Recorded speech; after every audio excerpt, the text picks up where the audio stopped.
Selamat pagi, nama saya Putri Sanger, NIM 210811020134 dari kelas genap, dan saat ini saya akan mempresentasikan buku yang saya ulas untuk tugas bahasa Indonesia.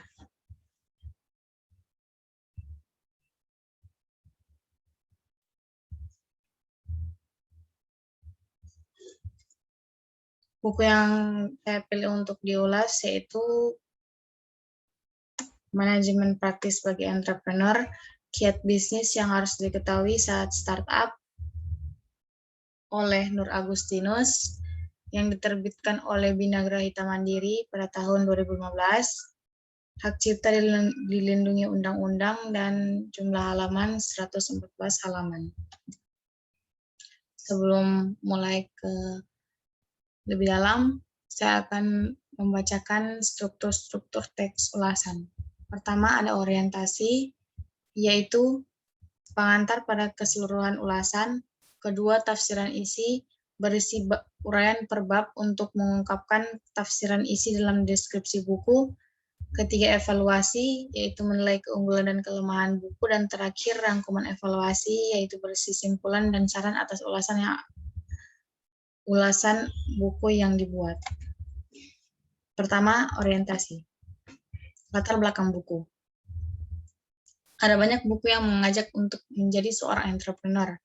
Namun setelah menjadi seorang entrepreneur, perlu adanya sebuah kemampuan tersendiri, yakni bagaimana mengelola bisnis itu agar berjalan dengan baik. Bahkan tidak hanya itu, usaha perlu dikembangkan agar tidak hanya berjalan di tempat, tetapi bisa bertumbuh lebih besar lagi. Berkaitan dengan hal ini, setelah buku penulis yang berjudul Startup Mindset, penulis menulis buku yang membahas tentang bagaimana mengelola usaha atau tentang manajemen. Latar belakang penulis. Nur Agustinus lahir di Surabaya 26 April 1966. Di tahun 1990 menyelesaikan program Master of Business Administration dari Universitas Dr. Sutomo, Surabaya. Setelah bekerja di dua perusahaan, yakni di bidang cold storage dan perumahan, di tahun yang sama mendirikan usaha sendiri yaitu Bina Grahita Mandiri, sebuah kantor konsultan di bidang psikologi dan manajemen di tahun 1990. Pada tahun 2011, bergabung di Universitas Ciputra untuk mengelola program pembelajaran online jarak jauh di bidang entrepreneurship. Pada kelas online yang diselenggarakannya, banyak diikuti oleh buruh migran Indonesia yang berada di luar negeri. Beberapa kali mengikuti konferensi internasional di bidang distance education, yakni di tahun 2011 dan 2013, serta Roundtable on Entrepreneurship Education Asia di tahun 2012. Beberapa buku yang pernah ditulisnya adalah Antara Anak dan Keluarga, Mengatasi Hambatan dalam Bisnis bagi Eksekutif, Startup Mindset, serta beberapa buku kecil tentang pengembangan pribadi. Selanjutnya, tafsiran isi. Bab 1. Pada bab 1, penulis membahas tentang mempersiapkan rencana bisnis, di mana penulis menjelaskan bahwa dalam berbisnis, memulai dengan mempersiapkan rencana merupakan start yang baik daripada membuang waktu untuk banyak berpikir. Penulis juga membahas tentang cara memilih pasar yang baik agar bisnis dapat menguntungkan dan layak untuk dijalankan. Beberapa hal lainnya yang dibahas adalah tips untuk pebisnis pemula seperti kelayakan segi finansial, pemilihan lokasi, kontrak versus beli, mendesain model usaha, hingga tips untuk tidak terlalu jatuh cinta pada ide bisnis Anda. Bab 2. Pada bab 2, mengulas tentang manajemen diri dan waktu. Setiap perjalanan pasti akan mengonsumsi ruang dan waktu. Demikian juga soal menjadi entrepreneur. Pasti mengonsumsi sesuatu. Semua itu pasti berkaitan dengan risiko. Penulis memberikan beberapa tips agar dapat meminimalisir risiko, yaitu menetapkan tujuan, buatlah rencana SMART, yaitu Specific, Measurable, Achievable, Realistic, Timely, mengikuti cara papan Kanban, tentukan prioritas, tetaplah fokus, serta mengubah kebiasaan seperti mengelola stres, atau mengatur tenaga, selalu antisipasi atas keadaan yang mungkin tak terduga, serta disiplin tenaga dan waktu. Tips-tips ini diharapkan dapat membantu segala sesuatu agar tetap berjalan dengan lancar dan menyegarkan hingga perjalanan terasa lebih ringan. Bab 3. Bab 3 membahas tentang manajemen manusia, di mana akan ditemukan masalah-masalah yang bersifat di luar kendali. Hal ini disebabkan oleh masalah-masalah seperti susahnya mengatur orang, karena semua individu memiliki prinsip dan personalitas berbeda-beda. Hal lain yang menjadi deretan problema yang juga harus diperhatikan yaitu tujuan orang bekerja, karakter dan kepribadian, motivasi kerja, sifat negatif manusia, fitnah di tempat kerja, hingga indikasi perpecahan. Jika hal-hal ini tidak dapat diperhatikan, kerugian dapat terjadi. Bab 4. Bab 4 membahas tentang manajemen keuangan. Lakukan apa yang Anda cintai, uang akan sendirinya mengikuti. Kutipan dari Marsha Sinetar yang dipilih penulis untuk bab ini menyimpulkan topik yang akan dibahas di bab ini. Dalam menjalankan bisnis, urusan soal keuangan ini tidak boleh diabaikan. Masalahnya, banyak yang tidak bisa mengaturnya dengan baik, entah kurang tertata di dalam hal administrasinya atau pengatur keluar masuknya tak terkendali. Untuk itu, jika sudah memutuskan untuk menjadi entrepreneur, kita mau tidak mau harus bisa mengelola soal keuangan. Memang tidak perlu mengetahui teori-teori keuangan yang rumit, namun setidaknya prinsip-prinsip praktisnya harus dipahami dengan baik. Selanjutnya bab 5. Bab 5 adalah tentang manajemen pelanggan. Dalam berbisnis, urusan pelanggan ini hanya ada 3 hal yang harus dilakukan. Pertama adalah dapatkan pelanggan, kedua adalah jaga dan pertahankan pelanggan, dan yang ketiga adalah tumbuhkan pelanggan Anda. Terlihat mudah, tetapi pada faktanya sangat sulit untuk dilakukan. Berikut adalah beberapa tips yang diberikan penulis untuk dapat sedikit mempermudah manajemen pelanggan, yaitu berempatilah kepada pelanggan dan coba mengerti apa yang diperlukan pelanggan.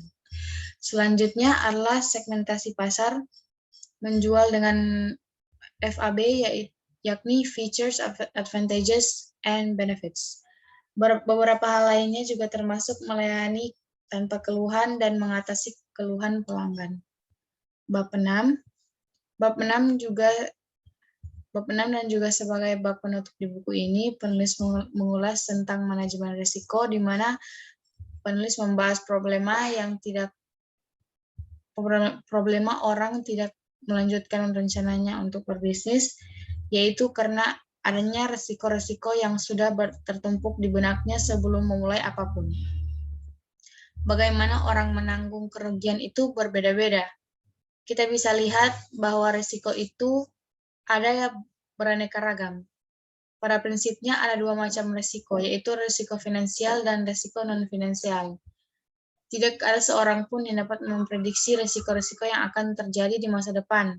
Oleh karena itu, alangkah baiknya jika kita tetap berhati-hati dan menerapkan tips-tips berikut ini, yaitu berani masuk ke dalam situasi tak pasti dan dapat mengidentifikasi apa risikonya, mengenal jenis-jenis risiko dan dapat mengenal jenis-jenis risiko dan presentasi kerugian yang dapat disebabkannya, cara mengelola risiko tersebut, hingga meminimkan kesempatan risiko itu terjadi lagi. Evaluasi. Dalam evaluasi ada 2 hal, yaitu keunggulan buku dan kelemahan buku. Pertama, keunggulan buku. Buku ini memiliki banyak kelebihan. Dari segi isi, memberi ajakan kepada pebisnis pemula untuk menjadi berani untuk memulai bisnis dan ringan untuk dipahami. Sedangkan dari segi bahasa, penulis memakai gaya bahasa yang mudah untuk dipahami, namun tetap menarik. Nilai tambah lainnya adalah desain sampul yang menarik dan penuh warna. Kelemahan buku. Kekurangan buku ini yaitu buku ini memang tidak memberikan teori-teori manajemen yang rumit, bahkan sebenarnya membahas secara praktis saja. Oleh karenanya, buku ini kurang pas bagi mereka yang ingin mempelajari teori manajemen, namun lebih cocok untuk entrepreneur pemula yang ingin mengetahui bagaimana mengelola usahanya agar lebih baik.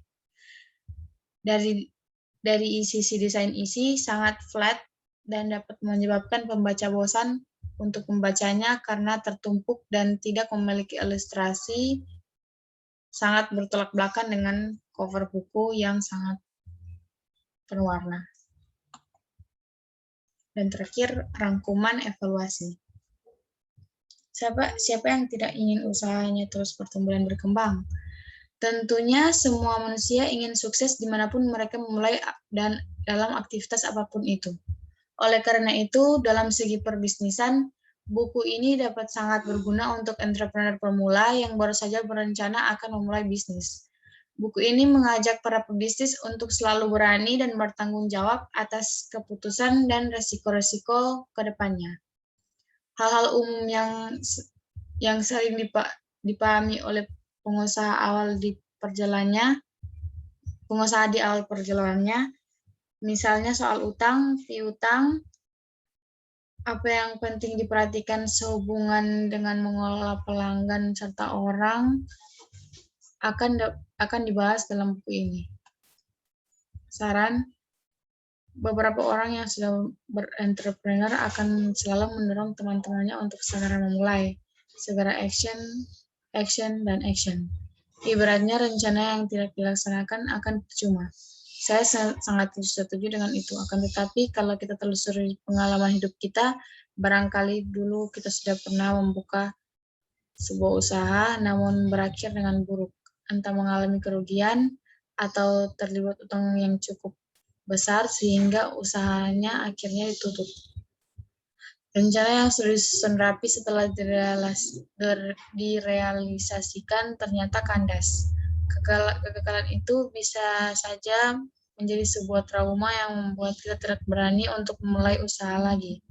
Itulah sebabnya action itu baik, namun kita perlu dilengkapi dengan kemampuan untuk mengelola bisnis juga, setidaknya dengan kita memahami bagaimana cara mengelola usaha yang baik. Terima kasih.